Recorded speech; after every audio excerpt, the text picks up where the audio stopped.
Hello friends, मैं CA Puneet Jain आपका स्वागत करता हूं आपके अपने यूट्यूब चैनल पर। दोस्तों, आज की वीडियो में यहाँ पर मैं आपको बताने वाला हूं इनकम टैक्स एक्ट 2025 का न्यू सेक्शन 85। सेक्शन 85 में आपको जो है कैपिटल गेन के रिगार्डिंग एग्जेम्पशन मिलती है।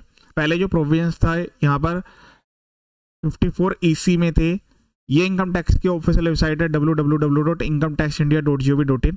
अगर आपको कोई भी प्रोविजन चेक करना है ओल्ड के रिगार्डिंग नए क्या प्रोविजंस है तो इसी वेबसाइट से चेक करें।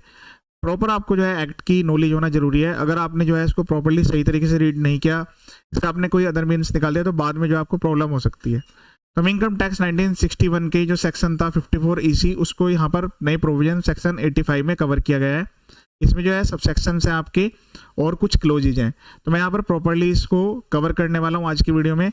आपका जो है कैपिटल गेन्स जो है वो एग्जेम्प्ट हो जाता है जब आप इन्वेस्टमेंट कर देते हैं सर्टेन बॉन्ड्स में। तो आपका जो यहाँ पर जो बॉन्ड है ऑथराइज्ड है वो NHAI, national highway authority of India, और दूसरा रैक लिमिटेड। इसके अलावा अगर कोई नोटिफाइड होते हैं तो वो भी बॉन्ड्स यहाँ पर कवर रहने वाले हैं। तो मैं इसको प्रॉपर्ली कवर करने वाला हूँ। इसके जितने भी सेक्शंस हैं उसके अंदर सब क्लोजेज हैं, वो सारी की सारी हम यहाँ पर कवर करेंगे। डाउनलोड PDF पर आप क्लिक करके डाउनलोड भी कर सकते हैं, या अगर आप डायरेक्टली यहाँ से रीड करना चाहें तो रीड भी कर सकते हैं। मैंने इसको यहाँ पर ऑलरेडी डाउनलोड कर लिया है ताकि यहाँ पर अच्छे से आपको क्लैरिटी आ सके। तो जो कैपिटल गेन है उसके रिगार्डिंग आपको एग्जाम्पशन मिलेगी जब आप इन्वेस्टमेंट करेंगे सर्टेन बॉन्ड्स, जो कि यहाँ पर रैक लिमिटेड और NHAI, इन दो के यहाँ पर जो है नोटिफाइड है। इसी प्रोविजंस में उनको लिखा गया है, वो भी मैं आपको रीड करके बताऊंगा। जो इसमें लिमिट यहाँ पर रहने वाली है वो आपकी 50 लाख रुपीस की रहने वाली है। हम प्रोविजंस को प्रॉपर्ली सही तरीके से कवर करेंगे। लिमिट जो है 50 लाख रुपीस की है, यानी कि 50 लाख तक का ही आपका जो कैपिटल गेन है वो एग्जेम्प्ट यहाँ पर होगा जब आप इसमें इन्वेस्टमेंट कर देंगे बॉन्ड्स में। ठीक है, capital gains not to be charge on investment in certain bonds. जो टाइम लिमिट है इन्वेस्टमेंट की वो 6 मंथ की है। ये भी हम कवर करेंगे कि भाई जो आपके 6 मंथ रहने वाले हैं वो आपके कहाँ से कवर होने वाले हैं। ठीक है, कौन कौन से एसएससी इसमें कवर होने वाले हैं? तो ऑल एसएससी के लिए, आप इंडिविजुअल है, HUF है, फर्म है, कंपनी है, कोई भी आप अगर एसएससी है तो आपको जो है सेक्शन 85 का यहाँ पर बेनिफिट डायरेक्ट मिल जाएगा। अब जो सेक्शन 54 EC है वो आपका एक तरीके से खत्म हो चुका है। अब उसके रिगार्डिंग जो बेनिफिट है वो लास्ट आप जो है 31 मार्च की रिटर्न जो आप फाइल करेंगे 31 मार्च 2026 की, वहां तक क्लेम कर सकते हैं। आगे आपकी जो प्रोविजंस है वो उसी तरीके से एप्लीकेबल रहेंगे। अब इसमें जो क्वालिफाइंग एसेट है वो क्या रहने वाली है? क्वालिफाइंग एसेट्स आपकी लैंड हो सकती है, बिल्डिंग हो सकती है, या दोनों को मिलाकर, यानी कि कोई भी इमूवेबल प्रॉपर्टी यहाँ पर रह सकती है। ठीक है,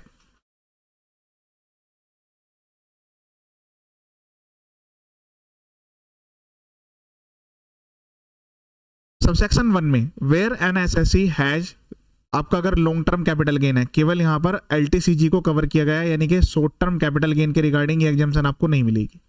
आपका यहाँ पर अराइज हो रहा है लैंड बेचने से, बिल्डिंग या कोई भी मूवेबल प्रॉपर्टी बेचने से जो है आपको अगर गेन अराइज होता है, उस केस में आप अगर ये कंडीशन और फॉलो कर लेते हैं विद इन 6 मंथ। 6 मंथ कहाँ से आपको काउंट करने होंगे? After the date of such transfer, यानी कि जो आपकी ट्रांसफर की डेट है वहां से 6 मंथ के अंदर आपको इन्वेस्टमेंट करना पड़ेगा। आपने जो है पूरा का पूरा कर दिया या फिर part of the capital gain investment किया है। Long term specified asset, long term specified assets की डेफिनेशन आप जो है चेक जरूर करें। ये जो है टाइम टू टाइम अपडेट होती रहती है, सबसेक्शन 6 में इसको प्रेस्क्राइब किया गया है। लॉन्ग टर्म स्पेसिफाइड एसेट्स का यहाँ मतलब है any bond redeemable after 5 years. 5 years की इसमें कंडीशन रहती है। एंड इश्यूड ऑन और after 1 April 2018 by national highway authority of India. दूसरा यहाँ पर जो है, जो कि मैंने आपको ऑलरेडी बताया। उसके बाद जो आपका नेक्स्ट रहने वाला है वो है rural electrification corporation of India. ठीक है, एक company form by the registered under company act, या फिर किसी अदर बॉन्ड्स जो कि यहाँ पर गवर्नमेंट नोटिफाइड करेगी। तो फिलहाल यहाँ पर जो है रैक लिमिटेड और NHAI के जो बॉन्ड्स हैं वो स्पेसिफाइड एसेट्स है। अगर आप इनमें इन्वेस्टमेंट कर देते हैं तो आपको कैपिटल गेन की छूट मिल जाती है। अब एग्जाम्पशन क्लेम करने के लिए कुछ और स्पेसिफाइड कंडीशंस भी है, तो आपको ध्यान रखनी होगी जब आप स्पेसिफाइड एसेट्स उसमें इन्वेस्टमेंट करेंगे। ठीक है, if the capital gain exceed the investment in the new asset, the amount of capital gains as exceed such investment shall be charge under section 67। अब यहाँ पर अगर आपने जो है कोई आपको कैपिटल गेन अर्न होता है और आपका कैपिटल गेन एक्सीड कर जाता है इस न्यू एसेट यानी कि इन्वेस्टमेंट करते हुए, तो जो एक्स्ट्रा अमाउंट है वो आपका इनकम टैक्स में चार्जेबल रहने वाला है। तो वो आपका जो एक्स्ट्रा अमाउंट है, ठीक है, तो वो यहाँ पर एक्स्ट्रा अमाउंट आपका चार्ज यहाँ पर रहेगा 67 के अकॉर्डिंग।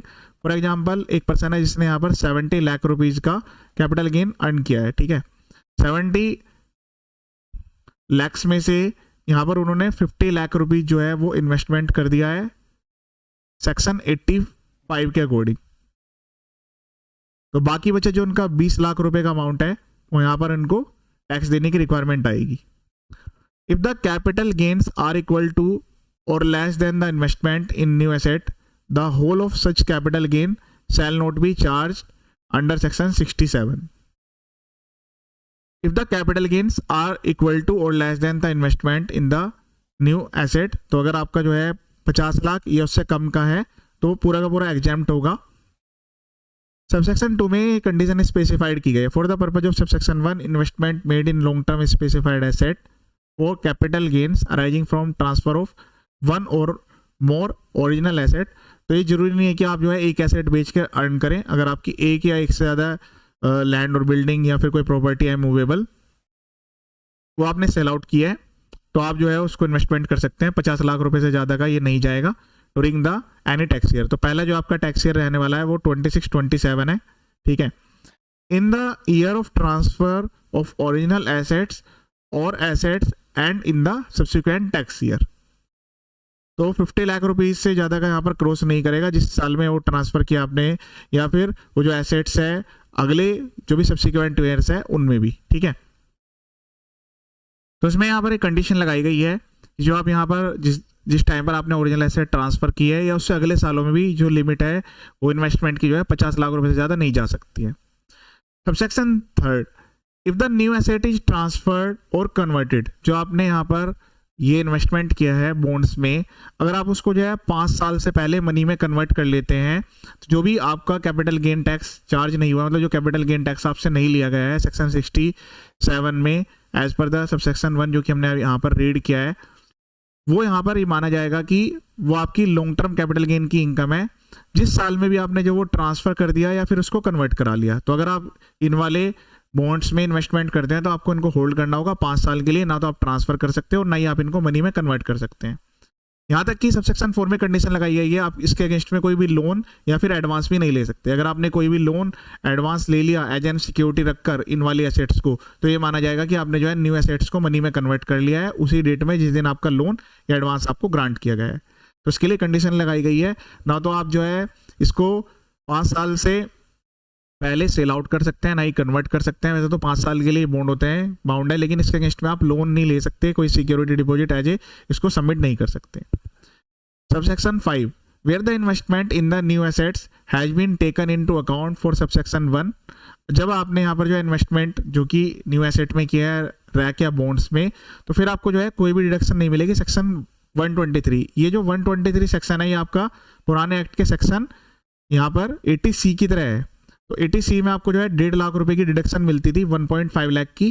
तो अगर आपने यहाँ पर इन्वेस्टमेंट कर दी बॉन्ड्स की और इस सेक्शन में बेनिफिट ले लिया, तो अब दोबारा आप ये नहीं कह सकते कि मुझे फिर से 1.5 लाख रुपए की 80C में डिडक्शन मिल जाए, जो कि आपका नया सेक्शन है 123, ठीक है।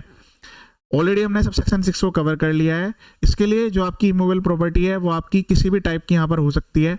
इमूवेबल प्रॉपर्टी आपकी जो है रेजिडेंशियल हो, ठीक है, कॉमर्शियल हो, क्योंकि यहाँ पर इसके लिए कोई भी कंडीशन नहीं लगाई गई है। रेजिडेंशियल है, कॉमर्शियल है, कोई फैक्ट्री है आपकी, ठीक है। तो हर टाइप की यहाँ पर जो है एवरी टाइप की प्रॉपर्टी कवर होने वाली है। किसी भी टाइप की आपकी प्रॉपर्टी है, आप जो है उसको सेल आउट करते हैं, तो जिस भी टैक्स ईयर में आप सेल आउट करेंगे, तो जिस दिन आपकी ट्रांसफर की डेट है उसके 6 मंथ के अंदर अंदर आपको जो है रिक्वायरमेंट आएगी कि आप जो है इसमें इन्वेस्टमेंट कर दे। तो आप इसके लिए जरूरी पॉइंट्स आपको ध्यान रखने हैं। सेक्शन जो है आपका वो 85 रहने वाला है। उसके बाद इसमें जो टाइम लिमिट है वो आपकी 6 मंथ है। 6 मंथ के अंदर जो है आपको ये जो है इन्वेस्टमेंट कर देनी है। जो इसकी कैपिंग है वो 50 लाख रुपए की है, मैक्सिमम 50 लाख का ही आप जो है इसमें बेनिफिट ले सकते हैं। उसके लिए स्पेसिफाइड एसेट्स है वो आपकी रैक या फिर जो आपके NHAI की जो बॉन्ड्स हैं वो यहाँ पर रहने वाले हैं। इसके अलावा अगर आप इसको यहाँ पर 5 ईयर्स की आपकी जो है यहाँ पर लॉक इन पीरियड है।